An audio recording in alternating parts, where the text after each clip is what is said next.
I have a question for you this morning. You know, I often begin my drash with a question. Have you ever broken a promise? Think back. Some of you don't have to think back very far, right? Have you ever let a friend down, maybe a coworker, maybe a family member, because you failed to do something you promised? It's very simple. Maybe you have promised not to do something, and you did that very thing. That's also breaking a promise, just in reverse. Well, we rarely do this intentionally, but this is part of our human experience, breaking promises. Sometimes the promise we break is not a big deal. It's a very simple, mundane promise. Something could be as casual as meeting somebody at a certain time and then being late or something like that, or saying, I'll be there and not being there.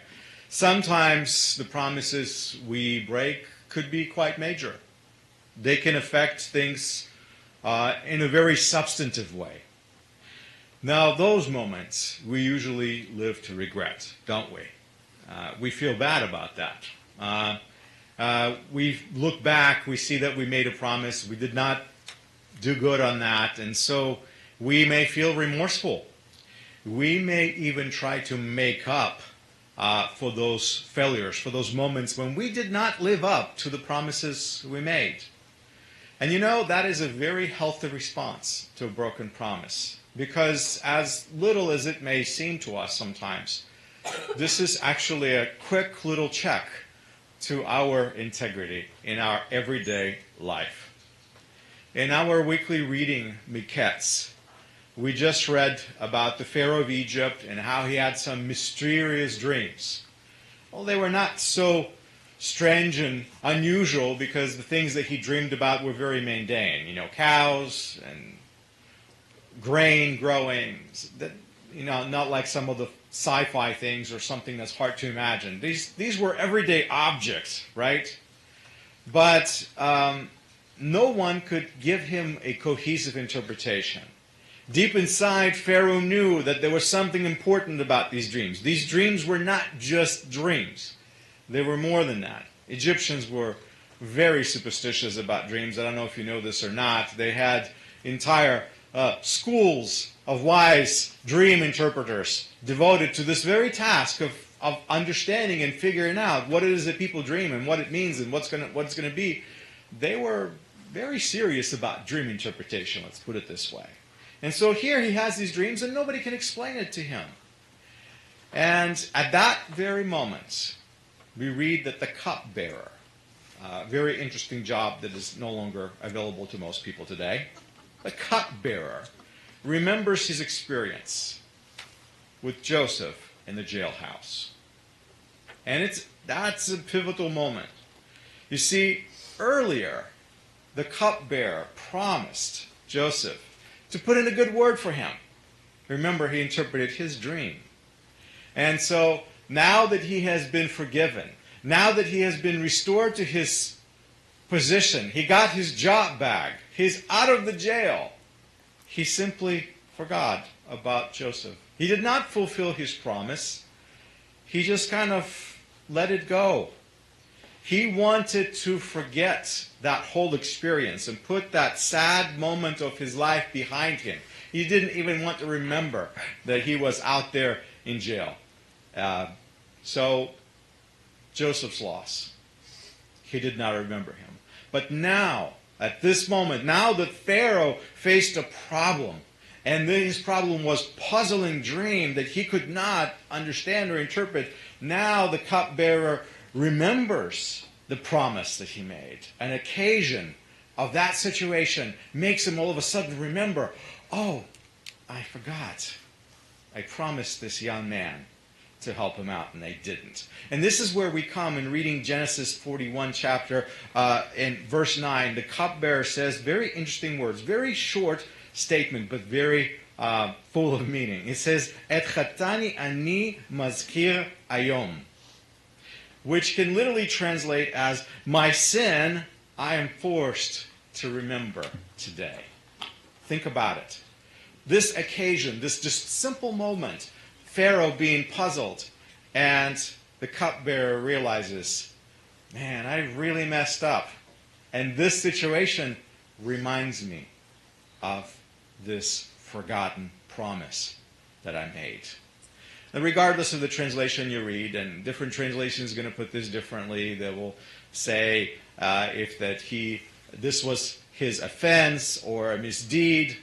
I translate it as sin, just very sort of say flat, simple translation. Regardless of the translation, it's very clear that the cupbearer felt guilty. He felt remorse. He felt bad about what happened. In the jailhouse, his shalom was restored. Remember, he sees a disturbing dream. He has no idea what it means. And remember, Egyptians, to them, dreams is a big deal. This is an omen. Something is ominous is going to happen. And he sees these vivid dreams. And there's no wise men or interpreters of dreams in jail except Joseph.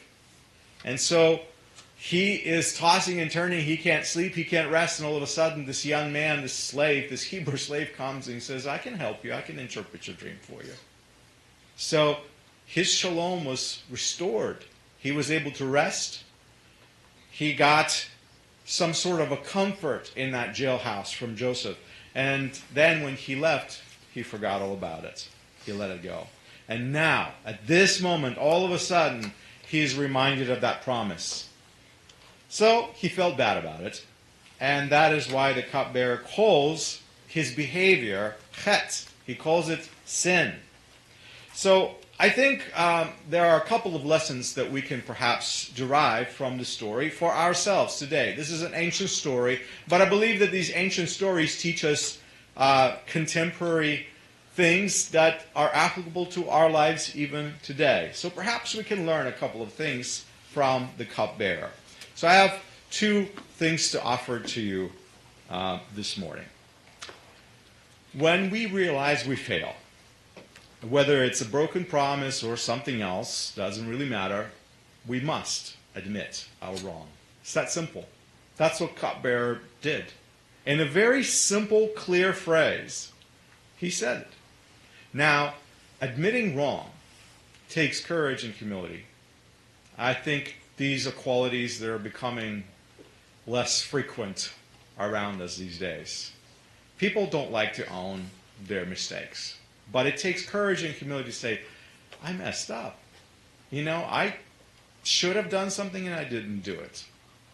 Notice that how in just very few words, the cupbearer literally confessed his misdeeds to Pharaoh.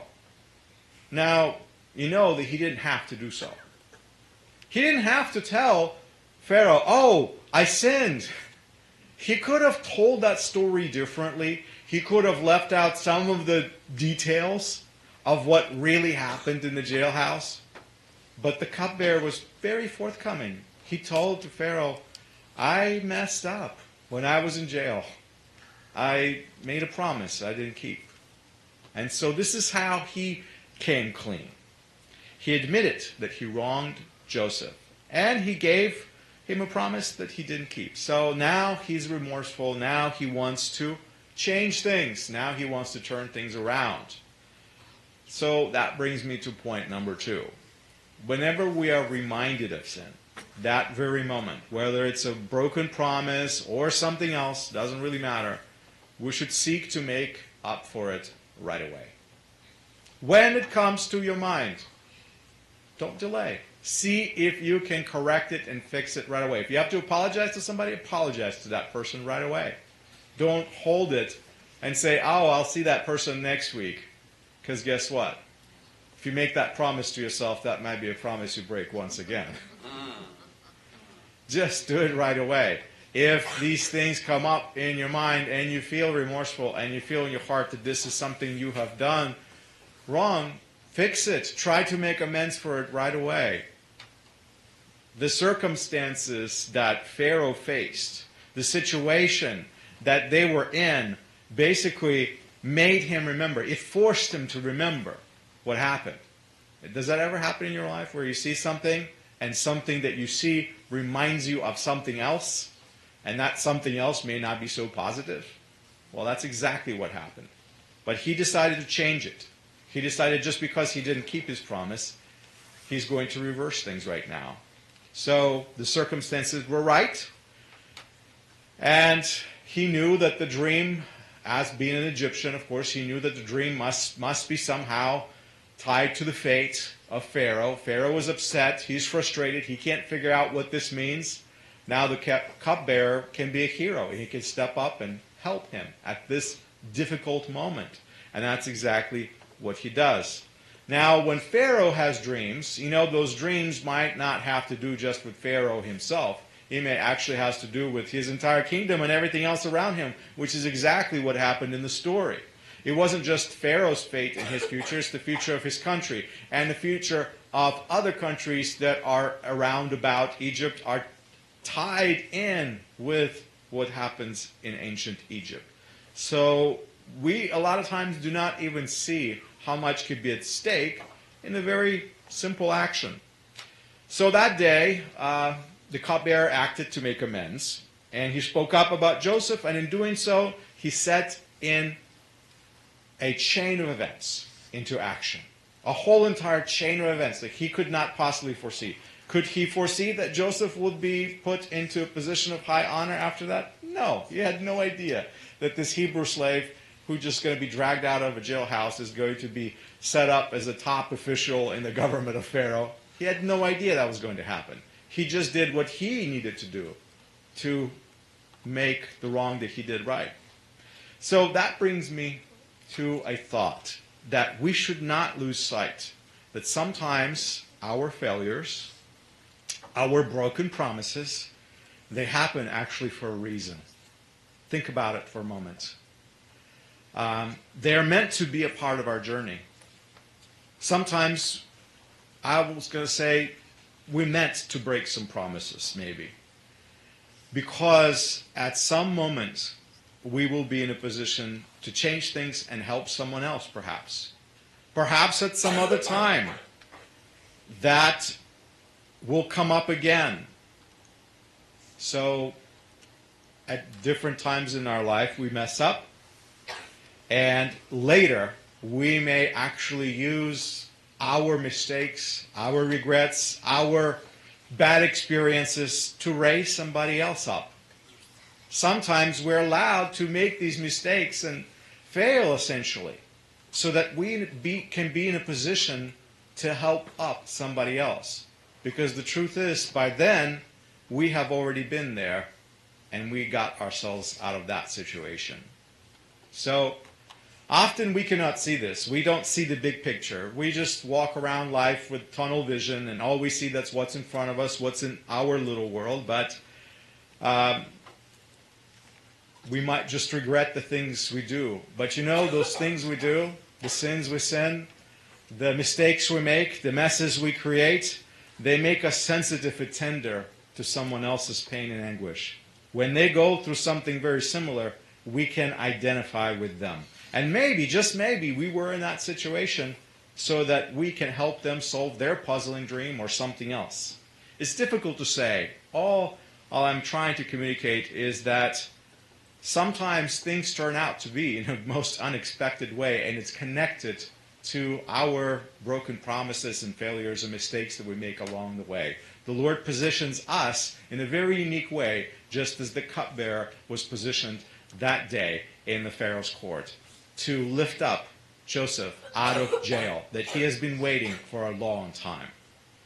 The amazing thing is, with Hashem, he doesn't break promises. He does not break promises. We may mess up and make promises, but he never, ever does.